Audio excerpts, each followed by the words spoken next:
పెళ్ళైనా పండగైనా వేడుక ఏదైనా పట్టు చీరల ప్రత్యేక వేదిక వారాహి సిల్క్స్. సిరాజ్ కు లైన్ క్లియర్ అయిందా?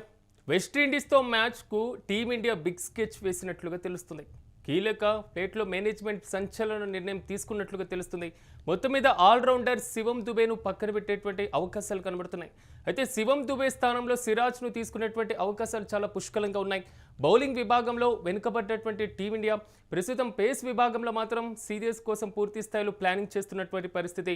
మరి ముఖ్యంగా సిరాజ్కు కలిసి రానున్నటువంటి అనుభవం కూడా మరింతగా ఉపయోగపడేటువంటి ఛాన్సెస్ కనబడుతున్నాయి. ఒకసారి ఇదే అంశానికి సంబంధించి స్పోర్ట్స్ అనలిస్ట్ వెంకట్ గారు నాతో పాటు అందుబాటులో ఉన్నారు. వెంకట్ గారు నమస్తే. మొత్తం మీద ఎలా చూడాలంటారు? శివం దుబే స్థానంలో సిరాజ్కి అవకాశం కల్పిస్తారు అనేటువంటి ఊహాగానం, లేకపోతే ఒక బలమైనటువంటి వాదన చాలా స్పష్టంగా వినబడుతుంది. ఇది ఎంతవరకు పాసిబుల్ ఉంది? ఒకవేళ సిరాజ్కి అవకాశం కల్పిస్తే ఎలా ఉండేటువంటి ఛాన్స్ ఉంటుంది?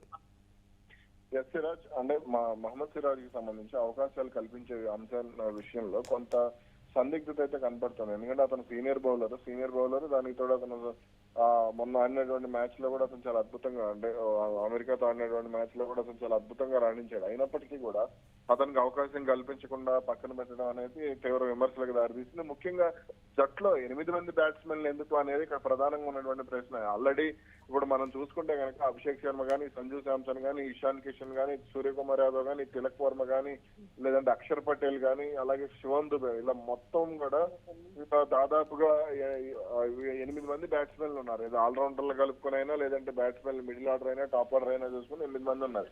కానీ ఇక బౌలర్లకు సంబంధించి ముగ్గురే కనపడుతున్నారు. హర్షదీప్ సింగ్ అని, వరుణ్ చక్రవర్తి, అదే విధంగా బూమ్రా. అలాగే 4-5 బౌలర్లకు సంబంధించి వాడుకునే ఆప్షన్స్ కూడా సరిగ్గా లేవు అనేది. అక్షర్ పటేల్ బౌలింగ్ కి సంబంధించి ఓకే, అందులో ఎటువంటి అనుమానాలు లేవు. కానీ ఇక్కడ మిగిలిన బౌలర్లకు సంబంధించి ఉన్నటువంటి, అంటే ముఖ్యంగా మనం చూసుకుంటే కనుక శివం దుబే బౌలింగ్ ఆప్షన్, అతని కారణంగానే మనం రన్ రేట్ కూడా భారీగా నష్టపోయినటువంటి పరిస్థితి ఉంది. 2 ఓవర్లు బౌలింగ్ చేసి దాదాపుగా 46 పరుగులు ఇచ్చారు. మొదటి ఓవర్లో 26, తర్వాత ఓవర్లో 22 ఎన్ని పరుగులు ఇచ్చినట్టున్నాడు, 20 పరుగులు ఇచ్చినట్టున్నాడు.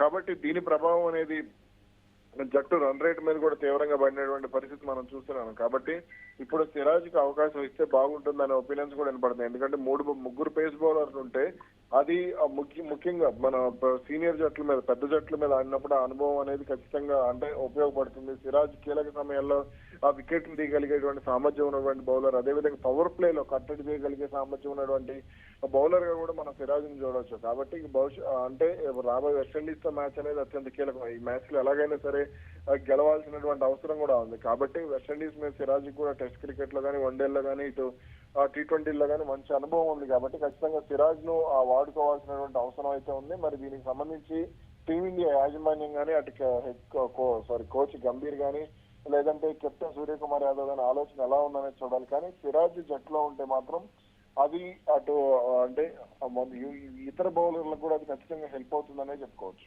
వెంకట్ గారు, కొంతవరకు శివం దుబేని దూరం పెట్టాలనేటువంటి ఆలోచన చేస్తున్నారు. ఇంకా టీంలో ఏమైనా చేంజెస్ అవసరం అంటారా ఇలాంటి కీలకమైనటువంటి దశలు?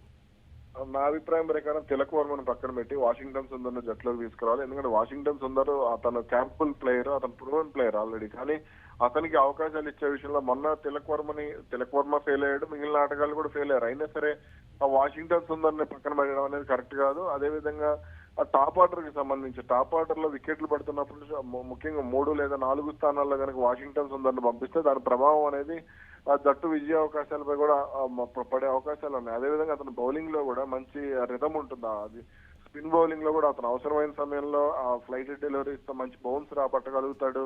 ఆ బ్యాట్స్మెన్ ఇబ్బంది పెట్టగలిగేటువంటి కెపాసిటీ కూడా అతనికి ఉంది. మనం ఇంగ్లాండ్ లో చూసాము, ఆస్ట్రేలియాలో చూసాము, అదేవిధంగా IPL లో కానీ, లేదంటే ఇట్లా మొత్తం స్వదేశంలో ఆడినటువంటి మ్యాచ్లకు సంబంధించి కానీ అతనికి చాలా మంచి ఎక్స్పీరియన్స్ ఉంది. కాబట్టి సుందర్ ని, సిరాజ్ ని తొలి జట్లో తీసుకోవాలి. వాళ్ళిద్దరు కూడా మంచి ప్లేయర్స్, కానీ వాళ్ళ టాలెంట్ ను వృధా చేస్తున్నారు అనేది అయితే చాలా వరకు ఉన్నటువంటి ఫీలింగ్.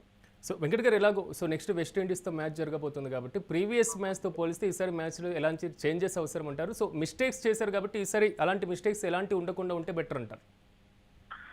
ఇక్కడ ఒక విషయాన్ని టీమిండియా గుర్తించాల్సినటువంటి అవసరం ఉంది. అంటే వీళ్ళు వెస్టిండీస్ మొన్న సౌత్ ఆఫ్రికాతో జరిగినటువంటి మ్యాచ్ లో 74 పరుగులకు 70 పరుగులకు 6 వికెట్లు పడిపోతే ఆ తర్వాత వాళ్ళు 170 కొట్టారు. కాబట్టి అంటే వాళ్ళు సౌత్ ఆఫ్రికా లాంటి బౌలింగ్ ని ఉతికారేసినప్పుడు భారత బౌలింగ్ వాళ్ళకి పెద్ద లెక్క కాదు అనేది అయితే నేను స్పష్టంగా చెప్తాను. మొన్న ఇప్పుడు శివం దుబేన్ అయితే ఓవర్ 36 చొప్పున 6 సిక్స్లు కొట్టాడు వాళ్ళైతే వెస్టిండీస్ వాళ్ళు.